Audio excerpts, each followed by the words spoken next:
గురూజీ 72 గంటల్లోనే ఫోన్ లోని అద్భుతమైన జ్యోతిష్య పరిష్కారం చూపిస్తారు. నమ్మండి, నమ్మకపోండి, ఇది నిజం. శ్మశాన కాళి రుద్ర చౌడీదేవి ఆరాధకులు నంబర్ 1 వశీకరణ స్పెషలిస్ట్.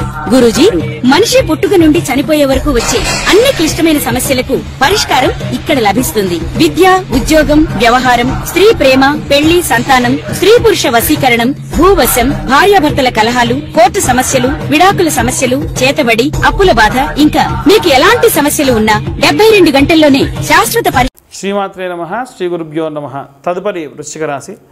వృశ్చిక రాశి వారికి సంబంధించి జూలై నెలలో ఈ యొక్క కాలసర్ప దోషానికి సంబంధించి చూస్తే మనకు కోణస్థానము, కేంద్ర స్థానాలను ఉంటాయండి.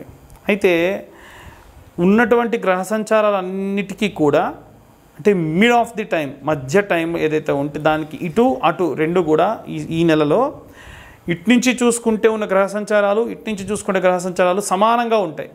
కాబట్టి వృశ్చిక రాశి వారికి ఎలా ఉంటుంది అని అంటే మీడియంగా ఉంటుంది. నో లాస్, నో ప్రాఫిట్, న్యూట్రల్గా ఉంటుంది. ఏమైనా సరే ఈ యొక్క వృశ్చిక రాశి వారిని ఈ నెలలో అడిగారనుకోండి, ఎలా ఉంది, మీకున్నటువంటి టైం ఎలా ఉంది, మీకున్నటువంటి రోజులు ఎలా ఉన్నాయి, అంతెందుకు నిన్న ఏం కూర తిన్నారు, మొన్న ఏం కూర తిన్నారు, మొన్న ఏం కూర తిన్నారు అని ఏదన్నా అడిగితే గుర్తులేదంటారు. ఎందుకంటే అన్ని రోజులు ఒకేలా ఉన్నప్పుడు గుర్తుపెట్టుకోరు చాలామంది. కాబట్టి ఇదంతా కూడా ఖచ్చితంగా చెప్తున్నానండి. గోచారం అనేటువంటిది ఉంటుంది, దాని ప్రకారంగానే అందరికీ కూడా ఈ యొక్క గ్రహ సంచారం అనేటువంటిది ఉంటుంది. ఇవన్నీ లగ్నాత్ ఉన్నటువంటి గ్రహ సంచారాలని బట్టి, ఆ స్థానాల్ని బట్టి ఖచ్చితంగా ఉంటుంది. కాబట్టి వృశ్చిక రాశి వారికి సంబంధించి ఈ యొక్క దశమ స్థానంలో కుజుడు మరియు కేతు మీ కెరీర్, మీ ఇమేజ్కి సంబంధించి డ్యామేజ్ అయ్యేటువంటి అవకాశం ఉంది, జాగ్రత్త. రెండవది, నవమ స్థానంలో బుధగ్రహ సంచారం ఉంది. నవమ స్థానంలో బుధగ్రహ సంచారం ఉంటే దూర ప్రయాణాలు ప్రయాణించడం, అది కూడా ఏదైనా ఎడ్యుకేషన్కి సంబంధించి ప్రయాణం చేయడం, అలాగే దైవికమైనటువంటి కార్యక్రమాల కోసం ప్రయాణం చేయడం. వీటితో పాటుగా ఈ యొక్క నవమ స్థానంలో ఈ యొక్క బుధగ్రహ సంచారం ఉన్నప్పటికీ ఈ యొక్క అష్టమ స్థానంలో మీ యొక్క భాగస్వామ్య వ్యాపారాలు ఏవైనా ఉంటే అవి మంచిగా కూల్గా కూర్చొని అంతా కూడా అన్ని లెక్కలు చూసుకొని బయటకు వచ్చేస్తారు, కంటిన్యూ చేయరు. ఒకవేళ అంతా బాగానే ఉందన్నా సరే ఏదో ఒక ఇబ్బందితోనే ముందుకెళ్తారు. మ్యారిటికల్ లైఫ్కి సంబంధించి ఎక్స్టర్నల్ మ్యారిటికల్ అఫైర్స్ పెట్టుకునే అవకాశం ఉంటుంది. ఎందుకంటే అక్కడ గురువు నీచంలో ఉన్నాడు కాబట్టి మీకు పాజిటివ్ రియాక్షన్స్ ఇచ్చేటువంటి ఛాన్సెస్ చాలా తక్కువ. అలాగే సప్తమ స్థానంలో మీ యొక్క భార్యకు సంబంధించి ఇవంతా కూడా చాలా శ్రేయస్కరంగా ఉంటుంది. షష్టమ స్థానంలో కూడా మీ ఆరోగ్యము, వీటికి సంబంధించి అధికంగా ఉండేటువంటి అవకాశం కనిపిస్తుంది. అలాగే దశమ, నవమ, అష్టమ, సప్తమ, షష్టమ స్థానాలతో పాటు చతుర్థ స్థానమైనటువంటి మీ ఫ్యామిలీ, హెరిడిటీకి సంబంధించిన విషయానికి వస్తే శనిగ్రహ సంచారం ఉంది. కాబట్టి మీరు పాటించే ఆచార వ్యవహారాల్లో లోపాలు కలిగి ఇబ్బందులు పడే అవకాశం ఉంటుంది. మూడవ స్థానంలో మిస్కమ్యూనికేషన్కి సంబంధించి, కమ్యూనికేషన్కి సంబంధించి మీ అన్నదమ్ములు, అక్కచెల్లెలకు సంబంధించిన విషయం. కాబట్టి ఈ రాహుగ్రహ సంచారం అంత శ్రేయస్కరమైనటువంటి వాతావరణం ఉండదు. ఇవంతా గోచార రీత్యా చెప్తున్నామండి. పూర్తిగా మీ జాతకం తెలుసుకోవాలంటే మీ పేరు, మీ date of birth, time, place కింద ఉన్న నెంబర్కి కాంటాక్ట్ చేయండి. మీకు మొత్తం మీ జాతకం 60 నుండి 70 పేజీల్లో జాతకం అందిస్తాము. ఈ 2025 సంవత్సరంలో కేవలం 2025 రూపాయలు మాత్రమే ఛార్జ్ చేయడం జరుగుతుంది ఈ జాతకం మీ దాకా అందించడానికి. ఈ నెలలో జాతకం చెప్పించుకున్న వాళ్ళకి ఈ కరుంగలి మాల ఉచితంగా ఇవ్వడం జరుగుతుంది. ఆసక్తి కల కాంటాక్ట్ చేయండి.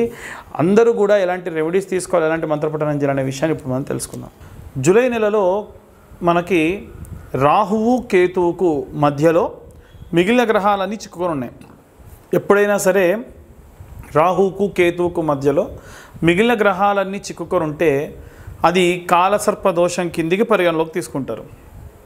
అయితే ఈ రాహుకేతువులకు మధ్యలో గనక ఈ యొక్క గ్రహాలన్నీ చిక్కుకొని ఉంటే మరి అందులో ఏ గ్రహాలు అనుకూలంగా ఉన్నాయి, ఏ గ్రహాలు అనుకూలంగా లేవు, దానివల్ల ఎలాంటి పరిస్థితులు ఉంటాయి, ఇవన్నీ కూడా మనకు ఈ యొక్క కాలసర్ప దోషం ఉన్నటువంటి కాలంలో తెలుస్తుంది. కాలసర్ప దోషం ఉంటే ఏమవుతుందనంటే పనులు సజావుగా సాగవు, ఏవైనా సరే అనుకున్న పనులు అనుకున్నట్టుగా జరగవు, దగ్గర దాకా వచ్చి వెళ్ళిపోవడము, అలాగే ఆరోగ్య సమస్యలు రావడము ఇలాంటివి వస్తూ ఉంటాయి. అంటే అంత శ్రేయస్కరమైన కాలం కాదు. అయితే ఇప్పుడు ఈ గ్రహాలు ఎక్కడెక్కడ ఉన్నాయి, దాన్ని బట్టి ఎలాంటి పరిస్థితులు ఉంటాయి అనే విషయానికి వస్తే, మనకు ఉన్నటువంటి గ్రహాలన్నీ కూడా చూసుకుంటే రాహు తర్వాతకి శని, ఆ తర్వాతకి శుక్రుడు 3వ స్థానంలో రాహువు నుంచి, చతుర్థ స్థానంలో గురువు, అలాగే పంచమ స్థానంలో బుధుడు, అలాగే షష్టమ స్థానంలో కుజుడు మరియు కేతు గ్రహాలు చిక్కురున్నాయి.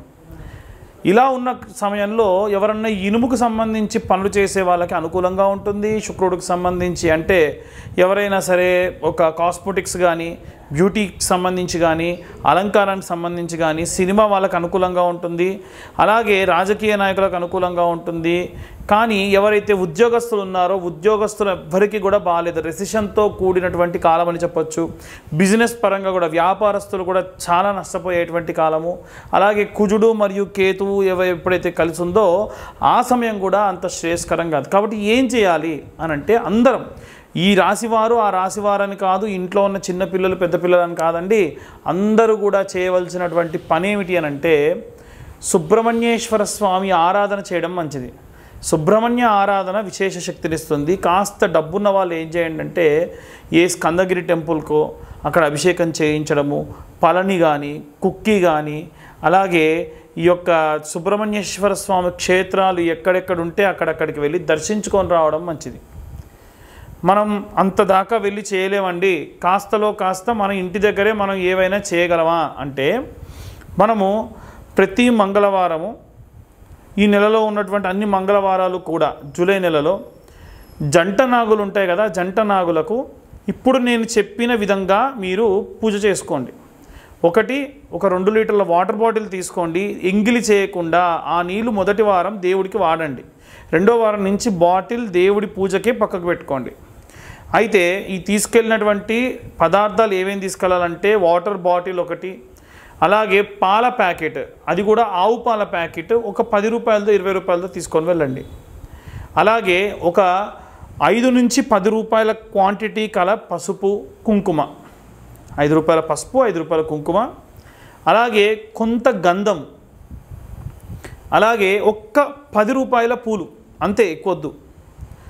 ఒక కొత్త మట్టి చిప్పలు ఒక 2, 3 ఒత్తులు, 10 రూపాయల నెయ్యి ప్యాకెట్, ఇంతే కావాల్సినటువంటి పదార్థాలు. ఇంతే.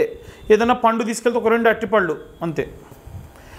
మొట్టమొదలు జంట నాగుల దగ్గరికి వెళ్ళి మనసులో ఈ పూజ చేసినంతసేపు కూడా ఓం నమో స్కందాయ నమః అన్న మంత్రం చెబుతూ ఆ నీళ్లను పోసి శుభ్రంగా తుడిచేసి ఆ శిలను సగం వరకు వాడుకొని, నీళ్ళు మొత్తంగా పోయకూడదు, పాల ప్యాకెట్తోని పాలు పోయండి, ఆవు పాలు, తర్వాతకు మళ్ళీ నీళ్లు పోయండి. తర్వాతకి ఇంత చిన్న ఆకు కానీ పేపర్ ప్లేట్ కానీ తీసుకుని దాంట్లో పసుపు మరియు గంధము, పసుపు తక్కువ గంధం ఎక్కువ కలుపుకొని ఆ శిల మొత్తానికి కూడా చందన లేపనని రాయండి. మనకు సుబ్రహ్మణ్య బాలము అని, సుబ్రహ్మణ్య గద్యము అని, సుబ్రహ్మణ్య కరావలంబ స్తోత్రము అని ఇలాంటివి ఉంటాయి. ఎవరన్నా చదవలేని వాళ్ళు ఈ కరావలంబ స్తోత్రం ఫోన్లో పెట్టేసుకొని మీ పక్కన పెట్టేసుకొని కేవలం ప్రతి పద్యానికి ఆఖరిలో శ్రీ సుబ్రహ్మణ్య కరావలంబం వల్లీసనాద మమ దేహి కరావలంబం అన్న మంత్రం వస్తూ ఉంటుంది. ఆ ఆఖరి మంత్రాన్ని చెప్పినా చాలు, ఆ పద్యం అంతా వస్తుంది. కాన్సన్ట్రేషన్ అంతా పద్యం మీద పెడుతూ మనం ఆ శిలను రాస్తూ వల్లీసనాద మమ దేహి కరావలంబం అని వస్తుంది. అలా వచ్చినప్పుడు ఓం నమో స్కందాయ నమః మనసులో అనుకుంటూ శిలకు రాయండి. ఆ గంధం పసుపు కొద్దిగా గంధం ఎక్కువగా రాయండి. ఆ తర్వాతకి జంట నాగులు ఇలా ఉంటాయి కదా, ఇలా ఉంటాయి. మనకి ఉన్నటువంటి జంట నాగులలో ఒక సర్పానికి కింది నుంచి, పడగ కింది నుంచి ఒక బొట్టు కుంకుమ తీసుకోవాలి, బొట్టు పెట్టాలి, మళ్ళీ కుంకుమ తీసుకోవాలి, బొట్టు పెట్టాలి, మళ్ళీ కుంకుమ తీసుకోవాలి, బొట్టు పెట్టాలి. అలా 11 బొట్లు ఒక సర్పానికి పెట్టండి. ఇంకొక సర్పానికి కింది నుంచి పైకి 10 బొట్లు కుంకుమ తీసుకొని బొట్టు పెట్టాలి. అలా స్వామివారి శరీరం పైన లేపనం చేసిన గంధాన్ని తీసుకొని చేతికి పెట్టుకొని, మీ పిల్లలు కూడా వచ్చారు మీతో పాటు, మీ ఆయన వచ్చారు, మీ ఆయనకు పెట్టండి, మీరు పెట్టుకోండి, మీరు ఇక్కడ రాసుకోండి, మీ పుస్తల తాడుకు పెట్టుకోండి, ఇంకొంచెం తీసుకెళ్తాను ఇంటికి తీసుకెళ్ళండి, ఇంట్లో ఉన్నటువంటి పసుపులోనో గంధంలోనో కలుపుకోండి, నిత్యం వాడుకోండి, చాలా మంచిది. ఇప్పుడు మీరు రాసిన తర్వాతకి ప్లేట్లో ఇంకొంచెం మిగిలింది ఇంటికి తీసుకెళ్ళండి, రోజు మీరు వాడుకోండి. అయితే పొడిగా ఉన్నటువంటి పదార్థం ఏది కూడా తిరిగి ఇంటికి తీసుకెళ్ళకూడదు. స్వామివారిపై రాసినటువంటి ఆ గంధ లేపనాన్ని మాత్రమే మీరు ఇంటికి తీసుకెళ్ళాలి. ఇదంతా అయిన తర్వాత చాలామంది మొదలే దీపం వెలిగించమంటారు, అలా చేయకండి. అయిన తర్వాతకి దీపం వెలిగించాలి. 2 మట్టి ప్రమిదలు, ప్రతిసారి కొత్త మట్టి ప్రమిదలు, 2 మట్టి ప్రమిదలు, దాంట్లో ఒక 3 ఒత్తులు, 3 ఒత్తులు కలిపి ఒక ఒత్తి కింద చేంజ్ చేసి ఆవు నెయ్యి వేసి దీపం వెలిగించండి. ఆ తర్వాతకి 21 ప్రదక్షిణాలు చేయండి. ఇప్పుడు మొదటి వారం నుండి ప్రారంభించి 21 ప్రదక్షిణాలు ప్రతి వారం చేశారనుకోండి, 5 వారాలు ఉంటాయి. 5 వారాలు చేయాలి ఖచ్చితంగా. 5వ వారానికి వచ్చేసరికి మీరు ఎన్ని ప్రదక్షిణాలు చేసినట్టు అవుద్ది? 105 × 5 అంటే 21 × 5 అంటే 105 ప్రదక్షిణాలు చేసినట్టు అవుద్ది. ఆఖరి వారం 3 ప్రదక్షిణాలు ఎక్కువ చేయండి, 3 సార్లు బొట్టు ఎక్కువ పెట్టండి. దీనివలన మీరు పూర్తిగా 108 సార్లు ఈ యొక్క సుబ్రహ్మణ్యేశ్వర స్వామికి అంటే జంటనాగులకు ప్రదక్షిణ చేసిన దానితో సమానం. కాబట్టి విశేషంగా ఏదైనా సరే ఈ కాలసర్పదోషానికి సంబంధించి నెల మొత్తానికి కూడా కాలసర్పదోషం ఉంది కాబట్టి ఈ రకమైనటువంటి ఇబ్బందులు కలిగే అవకాశం ఉంటుంది. చాలా చాలా జాగ్రత్తగా ఈ యొక్క ప్రదక్షిణాలు చేసుకోండి. ఇలా చేయడం వల్ల విశేషంగా మీరు సత్ఫలితాలు పొందవచ్చు. ఇదంతా కూడా మేము గోచార రీత్యా చెప్పేటువంటి విషయములు మాత్రమే. చాలామందికి చాలా రకాల అనుమానాలు ఉంటాయి. అయితే మన ఛానల్ చూసేవాళ్ళు నేను బాగా వెరిఫై చేసిన తర్వాతకి తెలుసుకుంది ఏంటంటే, మారుమూల గ్రామాల వాళ్ళు, ఉదాహరణకు చెప్పాలనంటే ఒరిస్సా బార్డర్ వరకు, విజయనగరము, శ్రీకాకుళము, కర్నూలు, అలాగే కడప జిల్లాల్లో ఉన్నటువంటి వాళ్ళు, నల్లగొండ జిల్లాలో ఉన్నటువంటి వాళ్ళు, కృష్ణా జిల్లాలో ఉన్నటువంటి వాళ్ళు, తెలంగాణలో కూడా నిజామాబాద్, బైన్సా దాకా కూడా చాలామంది ఈ యొక్క వీడియోలు చూస్తూ ఉన్నారు. అందరూ ఏంటంటే జాతకం చెప్పించుకోవాలన్నటువంటిది ఇది ఉంటుంది, కానీ డబ్బులు వెచ్చించడానికి ఇబ్బందులు పడుతూ ఉన్నారు. వారి కోసం ప్రత్యేకంగా ఈ నెలలో ఇవంతా కూడా గోచార రీత్యా చెప్తున్నాం. పూర్తిగా జాతకం తెలుసుకోవాలనంటే మీ పేరు, మీ date of birth, time, place కింద ఉన్న నెంబర్కి ఒక్కసారి మీరు వాట్సాప్ చేయండి. ఈ జాతకం అంతా కూడా 65 నుండి 70 పేజీల్లో మీకు అందించడం జరుగుతుంది. 2025వ సంవత్సరంలో కేవలం 2025 రూపాయలు మాత్రమే ఛార్జ్ చేయడం జరుగుతుంది జాతకం అంతా కూడా మీకు అందియడానికి. అయితే ఈ నెలలో ఎవరైతే జాతకం చెప్పించుకుంటారో వారికి పూర్తి ఉచితంగా ఈ కరుంగలిమాల ఇవ్వడం జరుగుతుంది. ఈ కరుంగలిమాల విశిష్టత ఏమిటంటే, పాతాళ శంభు మురుగన్ దేవాలయం అంటే సుబ్రహ్మణ్యేశ్వర స్వామి మెడలో వేసినటువంటి కరుంగలి మాలలు మా దాకా వస్తాయి. మళ్ళీ మేము కూడా హోమంలో పెట్టిన తర్వాతకే మీకు ఇవి ఇస్తూ ఉంటాం. కాబట్టి ఆసక్తి కలవారు కింద ఉన్న నెంబర్కి కాంటాక్ట్ చేయండి. జాతకం చెప్పించుకుంటాం కానీ మాకు కరుంగలి మాల వద్దన్న 2025 రూపాయలు. ఎందుకంటే కరుంగలి మాల నేను నా ఇంట్రెస్ట్ కొద్దీ మీ దాకా ఉచితంగా ఇచ్చేటువంటి ప్రయత్నం చేస్తూ ఉన్నాను. ఆసక్తి కలవారు కింద ఉన్న నెంబర్ కాంటాక్ట్ చేయండి. పూర్తిగా ఈ యొక్క జాతక విశ్లేషణ గురించి తెలుసుకోండి. సర్వే జన సుఖినో భవంతు. స్వస్తి.